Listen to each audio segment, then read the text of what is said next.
அனைவருக்கும் வணக்கம். நல்ல சமூகம் உருவாகணும், அதுக்காக நான் உங்கள் பிரபாகரன் பேசிட்டு இருக்கேன். திமுக கட்சிக்காரங்க இருக்காங்கல்ல, அவங்களுக்காக மட்டுமே அறிவாலயம் பக்கத்தில் தனியாக ஒரு உயர்நீதிமன்றம் கட்டணும் அப்படின்னு நினைக்கிறேங்க. ஏன்னா இன்னைக்கு சென்னை உயர்நீதிமன்றத்தில் திமுக தொடர்புடைய 3 வழக்குகள் ஒரே நாளில் விசாரணைக்கு வந்திருக்குங்க. ஒரு வழக்கில் தீர்ப்பு வழங்கப்பட்டிருக்கு, 2 வழக்கில் கடுமையான உத்தரவு அப்படிங்கிறது பிறப்பிக்கப்பட்டிருக்கு. தீர்ப்பு வழங்கப்பட்ட வழக்கு என்ன அப்படின்னு உங்களுக்கு தெரிஞ்சிருக்கும், டாஸ்மாக் ஊழல் சம்பந்தமான வழக்கு. ஸோ அதில் என்ன நடந்தது, இன்னைக்கு நீதிமன்றத்தில் எதை மாதிரிலாம் திமுக அடி வாங்கினாங்க அப்படிங்கிற விஷயத்த நான் ஆல்ரெடி ஒரு வீடியோவாக போஸ்ட் பண்ணிட்டேன். ஸோ இந்த வழக்கு சம்பந்தமாக நீங்கள் தெரிஞ்சுக்கணும் அப்படின்னு நினச்சிங்கன்னா அந்த வீடியோவை போய் பார்த்துக்கோங்க. ஏன்னா இந்த வீடியோவில் நம்ம அதை பற்றி பேச போகிறது கிடையாது. மீதம் இருக்கக்கூடிய 2 வழக்குகள் இருக்குல்ல, ஸோ அது என்ன அப்படிங்கிறது தான் இந்த வீடியோவில் பார்க்க போகிறோம். 1996லேருந்து 2001 வரைக்கும் திமுக ஆட்சியில் பொதுப்பணித்துறை அமைச்சராக இருந்த நபர் தான் துரைமுருகன். ஸோ அவர் அந்த ஆட்சி முடிஞ்சதுக்கு அப்புறம் அவர் மேலே 2002ல் லஞ்ச ஒழிப்புத்துறை ஒரு வழக்கு அப்படிங்கிறத பதிவு பண்ணுறாங்க. என்ன அப்படின்னா, வருமானத்துக்கு அதிகமாக துரைமுருகன் சொத்து சேர்த்திருக்காரு அப்படின்னு சொல்லிட்டு 2002ல் லஞ்ச ஒழிப்புத்துறையால் ஒரு வழக்கு அப்படிங்கிறது பதியப்படுது. 3 கோடி ரூபா ஒரு வருமானத்தை விட அதிகமாக சொத்து சேர்த்திருக்காரு அப்படிங்கிறது தான் வழக்கு. என்னப்பா 3 கோடி ரூபா அப்படின்லாம் சொல்லாதீங்க, இந்த சொத்து குவிப்பு வழக்கு அப்படிங்கிறது 1 கோடி ரூபா இருந்தால் கூட இதை மாதிரி மாட்டுவாங்க. பொன்முடி மாட்டி இப்போ கெஞ்சி கூத்தாடி உச்ச நீதிமன்றத்தில் ஒரு இடைக்கால தடை வாங்கியாந்து வெளியில நிக்கிறார்ல, சோ அதுவும் 1 கோடி ரூபாய் சம்பந்தம் உள்ள ஒரு சொத்து குவிப்பு வழக்கு தான். சோ துரைமுருகன் மேல 3 கோடி ரூபாய் வருமானத்துக்கு அதிகமா சொத்து சேர்த்திருக்கார் அப்படின்னு 2002ஆம் ஆண்டு லஞ்ச ஒழிப்புத்துறையால் அந்த வழக்கு அப்படிங்கிறது பதியப்படுது. ஸோ இந்த வழக்கு எங்க நடக்குது அப்படின்னா, வேலூர்ல இருக்கக்கூடிய சிறப்பு நீதிமன்றத்தில் நடக்குது. பட் 2007ஆம் ஆண்டு என்ன ஆகுது அப்படின்னா, 2006ல் திரும்ப திமுக ஆட்சிக்கு வராங்க இல்லையா, ஸோ வந்ததுக்கு அப்புறம் 2006ஆம் ஆண்டு வேலூர் சிறப்பு நீதிமன்றம் என்ன சொல்றாங்க அப்படின்னா, இந்த வழக்கையே நாங்கள் ரத்து பண்றோம் அப்படின்னு சொல்லிட்டு, அதாவது இந்த வழக்கு ஒண்ணுமே கிடையாது, இது பொய் வழக்கு அப்படிங்கிற மாதிரி அந்த வழக்கையே நீதிமன்றம் ரத்து பண்றாங்க. ஸோ அதுக்கப்புறம் அந்த வழக்கு அப்படிங்கிறது அமைதியா இருக்கு. திமுக ஆட்சி முடிஞ்சதுக்கு அப்புறம் திரும்ப 2011ல் அதிமுக ஆட்சி வருது. ஸோ 2012ல் திரும்ப 2007ஆம் ஆண்டு சிறப்பு நீதிமன்றம் சொல்லியிருந்தாங்களே இந்த வழக்கை ரத்து பண்றோம்னு, அதை எதிர்த்து லஞ்ச ஒழிப்புத்துறையினர் என்ன பண்றாங்க அப்படின்னா, உயர் நீதிமன்றத்தில் ஒரு பெட்டிஷன் அப்படிங்கிறத போடுறாங்க. இது மாதிரி நாங்கள் துரைமுருகன் மேல ஒரு கேஸ் போட்டிருந்தோம், இந்த கேஸையே சிறப்பு நீதிமன்றம் இல்லைன்னு சொல்லிட்டாங்க, குவாஷ் பண்ணிட்டாங்க, ஸோ அதை எதிர்த்து நாங்கள் ஒரு பெட்டிஷன் போடுறோம் அப்படின்னு சொல்லி உயர் நீதிமன்றத்தில் போட்டிருந்தாங்க.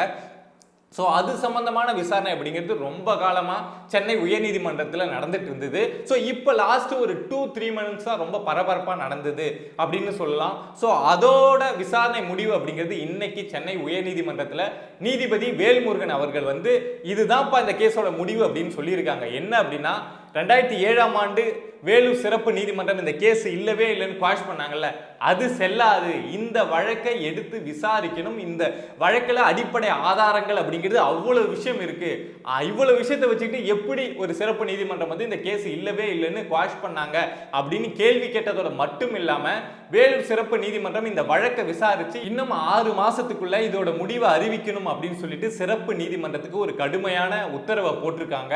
ஸோ இந்நேரம் துரைமுருகன் அவர்களுக்கு தூக்கம்லாம் கெட ஆரம்பிச்சிருக்கோம். ஏன்னா இப்போ இந்த வழக்கை அங்க அந்த நீதிமன்றத்துக்கு இந்த வழக்கை தொடர்ந்து நடத்தணும் அப்படின்னு உயர்நீதிமன்றம் ஒரு உத்தரவு போட்டிருந்தா பரவாயில்ல, சரி ஆட்சி முடிகிற வரைக்கும் எப்படியாவது இழுத்துடலாம் அப்படின்னு நினைக்கலாம். பட் 6 மாசத்துக்குள்ள இந்த வழக்கை முடிக்கணும் அப்படின்னு சொல்லி ஒரு உத்தரவை போட்டிருக்காங்க. ஸோ இதுல இப்ப துரைமுருகன் ஆல்ரெடி பொன்முடி ஜெயிலுக்கு போற நிலைமையில தான் ஒரு இடைக்கால தடை அப்படிங்கிறத உச்ச நீதிமன்றத்தில் வாங்கிட்டு வெளியில இருக்காரு. வெளியில இருந்துட்டு அவர் என்ன அட்டகாசம் பண்றாரு அப்படிங்கிறத நம்ம பார்த்துட்டு தான் இருக்கோம். ஸோ அதே மாதிரி இன்னும் ஒரு 6 மாசத்துக்குள்ள துரைமுருகன் அவர்களும் இந்த வழக்கு முடிவுக்கு வந்தது அப்படின்னா உள்ள போவதற்கான வாய்ப்பு அப்படிங்கிறது உண்டு. ஸோ பொறுத்திருந்து பார்க்கணும். இது 2வது வழக்கு இன்னைக்கு சென்னை உயர்நீதிமன்றத்தில் விசாரணைக்கு வந்ததுல.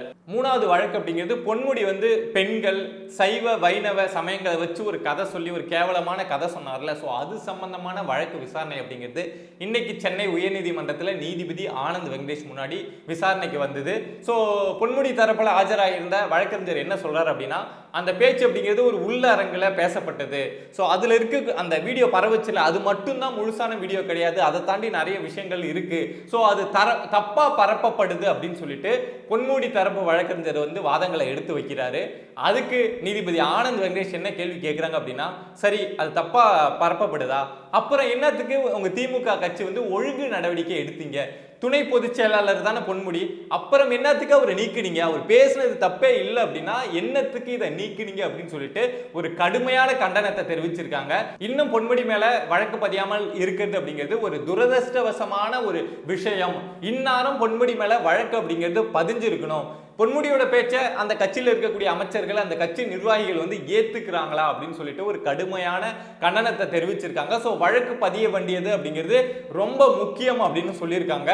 ஸோ ஏற்கனவே நமக்கு தெரியும், ஏப்ரல் 24ஆம் தேதிக்குள்ள பொன்முடி மேல வந்து எஃப்ஐஆர் அப்படிங்கிறத பதிஞ்சு இருக்கணும் அப்படின்னு சொல்லி தமிழக டிஜிபி அவர்களுக்கு உயர்நீதிமன்றம் ஒரு உத்தரவை பிறப்பிச்சிருந்தாங்க. ஸோ அதனால தான் அதுக்கு முந்தின நாளே இன்னைக்கு வந்து பொன்முடி தரப்பு வந்து அங்கே ஆஜராகி இதை மாதிரி நாங்கள் இதை மாதிரி பண்ணோம், அதை மாதிரி பண்ணோம் அப்படின்னு இதை காரணங்கள் சொல்லி தப்பிக்க பார்த்தாங்க. பட் அந்த காரணத்தை ஆனந்த் வெங்கடேஷ் அவர்கள் வந்து சுத்தமாக ஏற்றுக்கவே கிடையாது. இதில் நாளைக்கு என்ன கதையை ஜோடிச்சு எடுத்துட்டு வந்து நீதிமன்றத்தில் திமுக தரப்பு வந்து பொன்முடியை காப்பாற்றுறதுக்காக வாதாட போறாங்க அப்படின்னு தெரியல. பட் நீதிபதிகள் அதுக்கு என்ன ரியாக்ட் பண்ணுவாங்க அப்படிங்கிறத நம்ம நாளைக்கு பொறுத்து தான் பார்க்கணும். பாத்தீங்களா, ஒரே நாள்ல உயர் நீதிமன்றத்துக்கு வேற வழக்கே இல்லாத மாதிரி ஒரு கட்சி சம்பந்தப்பட்ட வழக்கு மட்டுமே 3 வழக்குகள் விசாரணைக்கு எடுத்துக்கொள்ளப்படுது அப்படின்னா அங்க இருக்கக்கூடிய நீதிபதிகள் எல்லாம் இந்த கட்சி சம்பந்தமான வழக்குகளே விசாரிச்சுட்டு இதையே பார்த்துட்டு இருந்தா தமிழ்நாட்டில் வேற வழக்கெல்லாம் பார்க்கறதே கிடையாதா? யோசிச்சு பாருங்க. ஸோ அதுக்காக தான் சொன்னேன், அறிவாலயம் பக்கத்தில் திமுக வந்து அவங்களுக்குன்னு தனியாக ஒரு உயர்நீதிமன்றத்தை கட்டி போட்டுக்கிட்டாங்கன்னு வச்சுங்களேன், அங்கேயே வழக்கு விசாரணையை நடத்திக்கலாம். ஏன்னா அவ்வளவு வழக்கு அப்படிங்கிறது இது நம்ம பார்த்தது 2 அமைச்சர்கள் தான். இப்போ இதை மாதிரி இருக்கக்கூடிய 35 அமைச்சர்கள்ல ஒரு 32 அமைச்சர் மீதாவது சொத்து குவிப்பு வழக்கு, ஏதோ ஒரு வழக்கு அப்படிங்கிறது இருந்துட்டு தான் இருக்கு. இதை மாதிரி சொசைட்டியில் மக்களுக்கு எதிராக நடக்கக்கூடிய விஷயங்களை நீங்க தெரிஞ்சுக்கணும் அப்படின்னு நினைச்சீங்கன்னா பிரபா டாக்ஸ் சேனலை சப்ஸ்கிரைப் பண்ணி சப்போர்ட் பண்ணுங்க. நன்றி.